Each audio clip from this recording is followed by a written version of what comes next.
Assalamualaikum warahmatullahi wabarakatuh. Bismillahirrahmanirrahim. Kembali lagi di channel Pena Mahabbah. Pada kali ini kita akan membahas di ketika Rasulullah sallallahu alaihi wasallam melakukan Isra Mi'raj. Rasulullah mencium aroma yang sangat harum. Sebelum kita lanjutkan video ini, mohon dukungkan dakwah kami dengan cara like, komen dan berlangganan, serta bagikan video ini agar bermanfaat bagi yang lainnya. Di zaman sekarang atau zaman yang sangat akhir ini, mungkin sudah jarang mendengar kisah yang sangat sedih ini, atau bahkan sudah hampir dilupakan. Ini kisah tentang bagaimana keteguhan dan keyakinannya menjadi seorang perempuan yang mulia di sisi Allah Subhanahu wa Ta'ala. Siapa perempuan hebat tersebut? Dialah Siti Masyittah yang hidup pada zaman Fir'aun dan sekaligus menjadi pelayan yang mengurus anak-anaknya Fir'aun. Kisah Siti Masyittah ini diriwayatkan dalam hadis Ibnu Abbas radhiyallahu anhu. Ketika Rasulullah sallallahu alaihi wasallam berisra Mi'raj, beliau mencium aroma sangat harum.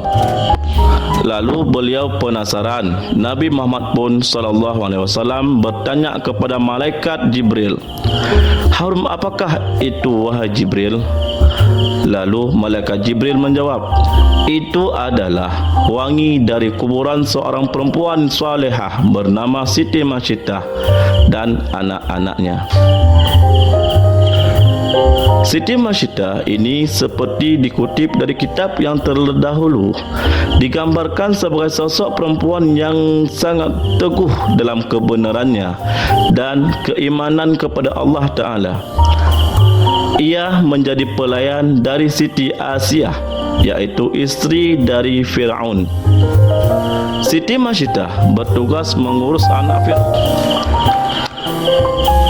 Siti Masyittah ini seperti dikutip dari kitab yang terdahulu, digambarkan sebagai sosok yang memegang teguh atas kebenarannya dan keimanan kepada Allah Ta'ala. Ia menjadi pelayan dari Siti Asiyah, yaitu istri dari Fir'aun. Siti Masyittah bertugas mengurus anak Fir'aun. Siti Masyittah dan suaminya ini sudah beriman pada Nabi Musa, namun mereka menyembunyikan dari Fir'aun. Namun suatu ketika Masyittah menemukan suaminya telah meninggal dengan cara mengenaskan, yang ternyata dibunuh oleh Fir'aun karena ketahuan sebagai pengikut Nabi Musa alaihissalam. Siti Masyittah sangat sedih melihat kondisi suaminya. Namun ia bersabar dan berserah diri kepada Allah. Ia berkeluh kesah ke istri Fir'aun, Siti Asiyah. Sang istri raja ini pun memberikan nasihat agar Masyittah dan anak-anaknya bersabar. Namun ia bisa membaca isyarat dari Siti Masyittah yang beriman kepada Allah. Di akhir nasihatnya, Asiyah mengatakan bahawa selama dia juga beriman kepada Allah, tapi menyembunyikan di hadapan suaminya. Sepeninggal suaminya, seperti biasa, Masyittah menjalankan tugasnya sebagai perias putri Fir'aun. Ada kisah sepele, tapi bertampak besar. Gara-gara sisir yang terjatuh, akhirnya terungkap jati diri Masyittah. Saat itu Masyittah sedang menyisir rambut anak Fir'aun. Tiba-tiba sisir dalam genggamannya terjatuh. Ketika mengambil lagi sisir tersebut, bibirnya refleks mengucapkan Bismillahirrahmanirrahim. Ucapan itu membuat anak Fir'aun terkejut. apakah ucapan yang kamu maksud adalah bapakku? Tanya anak Fir'aun. Siti Masyidah dengan jujur mengatakan bahawa maksud itu ialah Tuhan sesungguhnya, bukan ditunjukkan untuk Fir'aun, iaitu Rabbiku, juga Rabbi ayahmu, iaitu Allah, kerana tiada Tuhan selain Allah, katanya Masyidah. Jawaban itu membuat anak Fir'aun tersinggung. Berarti ada Tuhan selain jawaban itu membuat anak Fir'aun tersinggung. Berarti ada Tuhan selain kecuali bapaknya. Anak Fir'aun itu mengancam melaporkan keyakinan Masyidah terhadap kepada bapaknya. Namun Masyidah tak gentar kerana ia yakin Allah Tuhan yang sebenarnya, bukan Fir'aun. Laporan anaknya membuat Fir'aun murka. Ia tidak menyangka pengasuh anaknya adalah pengikut Nabi Musa.